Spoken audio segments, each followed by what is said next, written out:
وہی ہے جس نے امیین ان پڑھ لوگوں میں انہی میں سے ایک رسول بھیجا.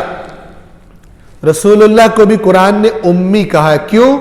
امی ماں سے نسبت کی وجہ سے کسی کو امی، کہتے ہیں ماں کو. اور جو جب شکم مادر سے جب کوئی دنیا میں آتا ہے تو اس وقت گویا اس کا کوئی استاد نہیں ہے، اور اگر وہ اسی حالت میں کوئی استاد اس کو نہ پڑھائے، کوئی تعلیم علم حاصل نہ کرے تو اس کو امی کہتے رہتے ہیں. یعنی جس طرح آیا تھا دنیا میں اس نے کوئی استاد. تو رسول اللہ امی ہیں کس معنی میں؟ کہ کوئی بشر ان کا استاد نہیں. اور یہ اللہ کا معجزہ تھا کہ رسول اللہ کی ساری زندگی ان کے سامنے تھی، بچپن سامنے گزرا، انہیں پتا تھا کہ یہ ان پڑھ، کوئی ان کا استاد نہیں. مکہ چھوٹا سا گاؤں تھا، اور جن کو گاؤں کا پتہ ہے ایک دوسرے کو سب لوگ جانتے ہوتے. اب 40 سال کی عمر میں اچانک اس امی ہستی سے ایک ایسا کلام صادر ہونا شروع ہوتا ہے کہ بڑے بڑے فصیح و بلیغ افراد وہ اس کا مقابلہ نہیں کر پاتے. اور اللہ چیلنج کرتا ہے اگر تمہیں شک ہے کہ یہ بشر کا کلام ہے اور اللہ کا کلام نہیں ہے تو پھر آ جاؤ سارے اکٹھے ہو کر، بلا لو اپنے پڑھے لکھوں کو، جتنوں کو بلا سکتے ہو بلا لو، اور اس قرآن جیسی ایک صورت لے کر آؤ. تاریخ گواہی دیتی ہے جنہوں نے کوشش کی ان کا مذاق بن کے رہ گئے. اتنی گھٹیا چیزیں بنا کے لائے، قرآن اتنا بھاری تھا کہ اپنی ان کی بےزتی ہوگی.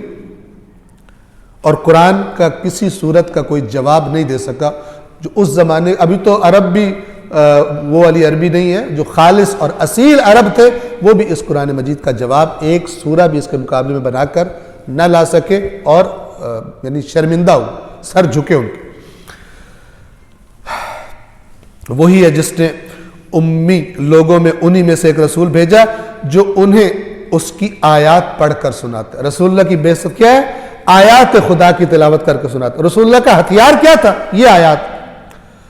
اور بھائی یہ ان پڑھ امیین کے سامنے، ادھر کو پی ایچ ڈی نہیں بیٹھے ہوئے تھے مکہ میں، ان پڑھ لوگ تھے، وہ بھی سنتے تھے، ہل جاتے تھے. آج پڑھے لکھے بھی نہیں ہلتے. وہ یہ نہیں کہتے تھے یا رسول اللہ یہ تو بڑی مشکل ہے تفسیر کیجیے، وہ تو مانتے نہیں تھے، مخالف تھے. اس قرآن کے الفاظ ان کے ذہنوں کے اندر کی بنیادوں کو ہلا کے رکھ دیتے تھے.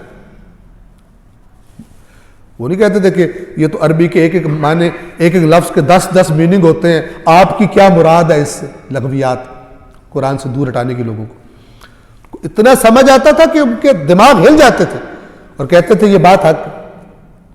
کتنے لوگوں نے کوشش کی کہ، اور آخر کفار اس نتیجے میں پہنچے جو قرآن نے بتایا، پہلے گزر گیا، سورہ فصلت میں یہ آیت گزری تھی کہ کافر کہتے ہیں اس قرآن کو نہ سنو اور جب یہ پڑھا جائے تو شور مچا دیا کرو تب تم غلبہ پاؤ گے. اگر لوگوں نے یہ قرآن سن لیا تو یہ قرآن اثر کرتا.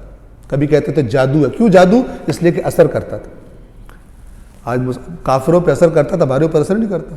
ہمیں ایسے غلاف میں ہمارا دلوں کو ڈال دیا گیا ہے کہ میں کہا کرتا ہوں کہ رزلٹ دیکھیں معاشرے میں، سمجھ کے نہیں پڑھیں گے، جس کے لیے اللہ نے نازل کیا ہے ویسے پڑھتے رہیں گے. رسول اللہ کیا کرتے تھے؟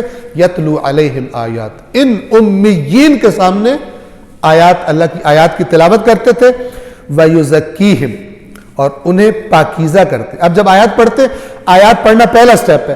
اب جو قبول مائل ہو گیا ہے اب پھر اس کو پورا یعنی داخلہ مل گیا اسکول میں، اب اس کا تزکیہ کرنا ہے. تزکیہ کرنا ہے یعنی اس کو گناہوں، جو اللہ کی تعلیمات اس کو اندر سے پاک کرنا ہے تاکہ اس پاک زمین میں پھر یہ فصل اگ سکے.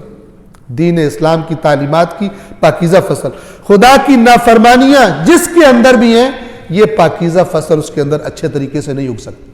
تزکیے کا مطلب یہ ہے کہ جو اس نیکی کی فصل کو، پاکیزگی کی فصل کو، جس کا نام اسلام ہے اور اسلام کے احکام ہیں، اس کو اگر تمہارے اندر اگنا ہے نجاستوں کے ساتھ نہیں اگ سکتی. تو رسول اللہ کیا کرتے ہیں؟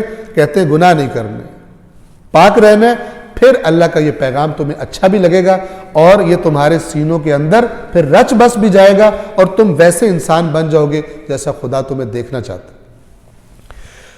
تزکیہ کرتا ہے، ان کو پاکیزہ کرتا ہے اور انہیں کتاب و حکمت کی تعلیم دیتا ہے. جبکہ یہ بھی عرض کر دوں، کتاب کی تعلیم دیتا ہے، ایک ہے آیات سنانا، سن کے آ گئے ہو، اب باقاعدہ سکھانا کہ یہ قرآن کیا ہے، جیسے باقاعدہ کلاسز میں بیٹھ کے ہوتا ہے. قرآن کی تعلیم دیتا ہے. قرآن کی باتیں بتاتا ہے، اور اس کے نتیجے میں ساتھ ساتھ کیا آ جاتا ہے؟ حکمت، دانائی۔ قرآن انسان کا باطن روشن کر دیتا ہے، نورانی کر دیتا ہے اس کی بصیرت کو، اور وہ حکیم بن جاتا ہے۔ حکیم، یہ وہ حکیم نہیں ہے جو پڑیاں دے رہے ہوتے ہیں، ان کو بھی اس لیے کہتے ہیں کہ لوگ ان کو سیانہ سمجھتے تھے۔ حکیم یعنی سمجھدار، حکمت والا یعنی سمجھدار، دانا، جو باتوں کو اچھی طرح سے سمجھ لیتا ہے۔